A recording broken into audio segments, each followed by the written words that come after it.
Today we'll be working in my workbook called The Chronological Study of the End Times, Part 2, which is from mid-tribulation to the second coming of Christ. Looking at the table of contents, we've already handled Chapter 1, which is the mid-trib, the Great Tribulation, the rise of evil. And basically the rise of evil you see in several ways. That Satan is cast out of heaven to earth, so he's really angry. The Antichrist now becomes demon possessed. The false prophet is now created. There is now an image or a statue created of Antichrist that everybody's supposed to worship. The fall of religious Babylon, or as the one world religion, falls for everybody to worship the Antichrist. And then the mark of the beast exists, where everybody has to get the mark if they're going to buy or sell. And that's an allegiance to the Antichrist.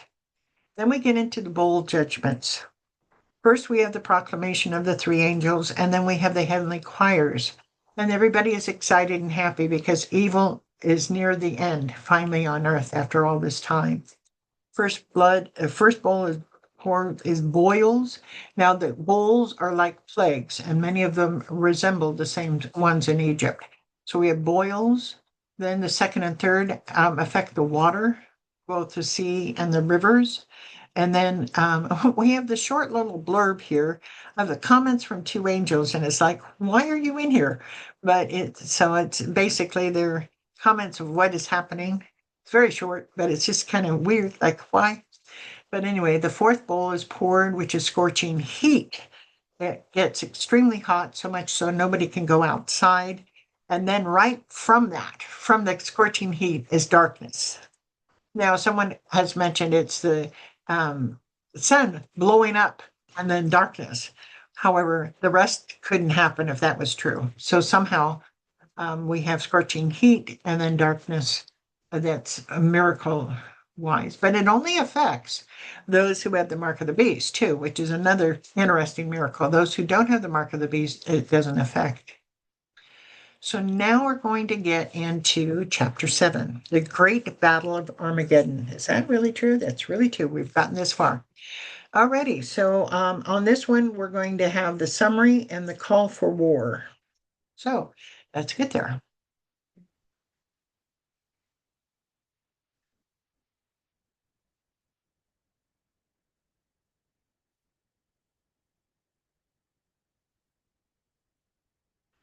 Chapter 7, the Great Battle of Armageddon. Finally, the end is near, but the kingdoms of the world controlled by the Antichrist are not giving up without a fight. Spirits of demons like frogs come out of the dragon, the Antichrist, and the false prophet, and fly to various kings, convincing them through signs and wonders to bring their armies to one place, which is Armageddon. The sixth bowl is poured on the Euphrates River, drying it up and making it easy for the armies of the east to join the rest of the armies in Armageddon. While the armies of the east are on their way, the two witnesses are finally killed by the Antichrist. Happy to see them finally stop, people of the kingdom of the Antichrist celebrate their death, leaving the bodies of the two witnesses where they died for all to see. However, they celebrate too soon, as after 3.5 days, the two witnesses are brought back to life and ascend into heaven. Their departure leads into the seventh bowl, the greatest earthquake ever. The seventh bowl is poured into the air, which causes a great and mighty earthquake. This splits Jerusalem into 3 parts and also causes the total destruction of Babylon. As the whole world armies led by the Antichrist are not in either of these 2 places, they're not affected.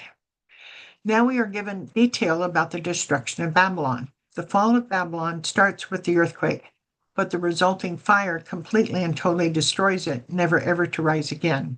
Heaven rejoices at her demise. But what about the Jewish remnant hiding in the mountains? They have had 3.5 years to consider their situation, call out to God, and make their hearts tender to Jesus as their Christ. Then Jesus arrives on the scene in his second coming with his army of saints behind him. The vultures of the air have already been warned to gather for a great feast, so there'll be a massive loss of life. The Battle of Armageddon is over quickly with just the words of Jesus. Like a sword, these words kill all the forces of the Antichrist. And both he and the false prophet are cast down into hell, that is, the Antichrist. Now the dragon, known as Satan, is captured and imprisoned in the bottomless pit for 1,000 years. Next, the Jewish remnant, protected in their places in the wilderness, are now rescued. Many accept Jesus as their Messiah. Finally, all who survive the tribulation are gathered and divided into two groups, just like a shepherd divides the sheep from the goats. One side are those who Jesus will bless, and the other side Jesus will send into the lake of fire. With this division, the earth has finally been cleansed of the evil that existed since the fall of man. And this is the end of an exhaustive and challenging 7 years. So that's our summary. And now we're going to go into the first one, I believe. Come on. Yeah, okay. Yeah. The call for war.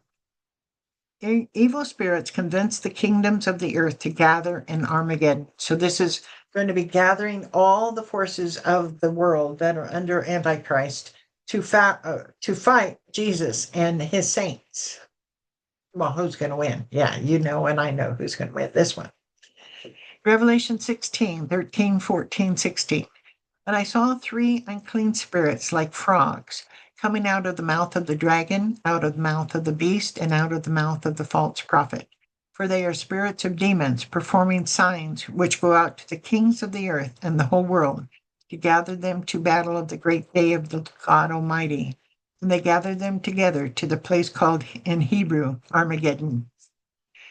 The related scriptures, Joel 3:2. I will also gather all nations and bring them down to the valley of Jehoshaphat, and I will enter into judgment with them there on the account of my people, my heritage Israel, whom they have scattered among the nations. They have also divided up my land. Joel 3:9-12. Proclaim this among the nations. Prepare for war. Wake up the mighty men. Let all the men of war draw near. Let them come up. Beat your plowshares into swords and your pruning hooks into spears. Let the weak say, I am strong. Assemble and come, all you nations, and gather together all around. Cause your mighty ones to go down here, O Lord. Let the nation be wakened and come up to the valley of Jehoshaphat, for there I will sit to judge all the surrounding nations. How many unclean spirits? 3 unclean spirits. Who do these unclean spirits resemble? Frogs. Who did these unclean spirits come out of? The beast, the prophet, and the dragon. What do they go out to do? They go out to the various kings of the earth to persuade them to come for battle. Are they able to persuade the kings of the earth to come? Yes. Where do all the nations gather? They gather all in a place they call as Armageddon. What name does Joel give this place? The Valley of Jehoshaphat. Why are the unclean spirits described as like frogs? Frogs were considered religiously unclean. Leviticus 11:10-12. But in all in the seas or in the rivers that do not have fins and scales, all that move in the water, or any living thing which is in the water, they are abomination to you. They shall be an abomination to you, and you shall not eat their flesh, but you shall regard their carcasses as abomination. Whatever in the water does not have fins or scales, that should be an abomination to you. Of course, Jews were always reminded during Passover about the plague of frogs upon the Egyptians during the time of Moses. Exodus 8:3. So the river shall bring forth frogs abundantly, which shall go up and come into your house, into your bedroom, on your bed, into the houses of your servants, on your people, into your ovens, and into your kneading bowls. So the demons' spirits will be like frogs, in that they will be unclean and will overwhelm the kings with their presence. Can demons perform miracles? We know that the Antichrist, through Satan, can perform or appear to perform miracles. We are also told not to just believe someone who performs miracles as being from God. 1 Thessalonians, 2 Thessalonians, okay. 2:9. The coming of the lawless one is according to the working of Satan, without power, signs, and lying wonders. Matthew 7:22-23. And many will say to me in the day, Lord, Lord, have we not prophesied in your name, cast out demons in your name, done many wonders in your name? And then I will declare to them, I never knew you. Depart from me, you who practice lawlessness. Whether these are true miracles or counterfeit miracles, we do not know. And we would not know even if they are done in front of us. Jesus calls what Satan does as lying wonders, but whether that means they are not really miracles or that they lead us in the wrong direction is unclear. How did the demons gather the armies of the world? Although we know they will use miracles to persuade, we don't know how exactly we don't know exactly what they will do. However, whatever they do, the kings of the world somehow believe that they can now win this battle that they are called to fight. They shouldn't need much convincing of the successfulness of the beast's campaigns, as we've already heard their thoughts on this matter. If you remember, the Antichrist survived his mortal wound and the nations fought against him unsuccessfully. The people said, "Who is like the beast? Who is able to make war with him?" Apparently, they believe the beast can win any war he fights. Who are they gathering to fight? Although we know that the armies of the world will fight against the Lord Jesus, they certainly would not know that when they gathered to battle. If this gathering is from all the kings of the earth, who are they gathering to fight against? The only possibility it is to wipe out the Jews that are safely held in place in Jordan. So why such a massive army against a group with little defense? Remember, the army of Satan was thwarted against the elimination of this group the first time he tried. Revelation 12:13-16. Now, when the dragon saw that he had been cast to earth, he persecuted the woman who gave birth to the male child. The woman was given two wings of a great eagle, that she might fly in the wilderness to her place, where she's nourished for a time, times, and half a time, from the presence of this serpent. So the serpent spewed water out of his mouth like a flood after the woman, that he might cause her to be carried away by the flood. But the earth helped the woman, and the earth opened its mouth and swallowed up the flood, which the dragon had spewed out of his mouth. So Satan has gathered a bigger army to go after the helpless Jewish remnant, God's chosen people. Where is Armageddon? Is it in the valley of Jehoshaphat? Armageddon is a Hebrew word that literally means the Mount of Megiddo. It is near the town of Megiddo that we know its location. Since we also know where the valley of Jehoshaphat is and where the Jews have escaped to, we have this idea where all of this massive detail will take place. Massive battle. It must take some time for the armies of the world to travel to the Battle of Armageddon, as several events happen before the great battle.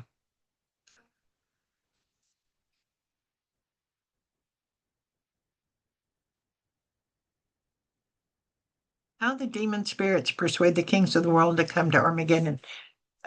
Frogs talking to them, persuading them. I don't know. Who do the nations think they are gathering to fight against? And why do you believe this? I think they've been told to gather to fight against the Jews because that would be an easy battle. They don't know they're gathering to fight Jesus. That's my opinion.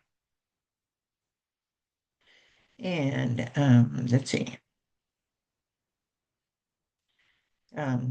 Where am I?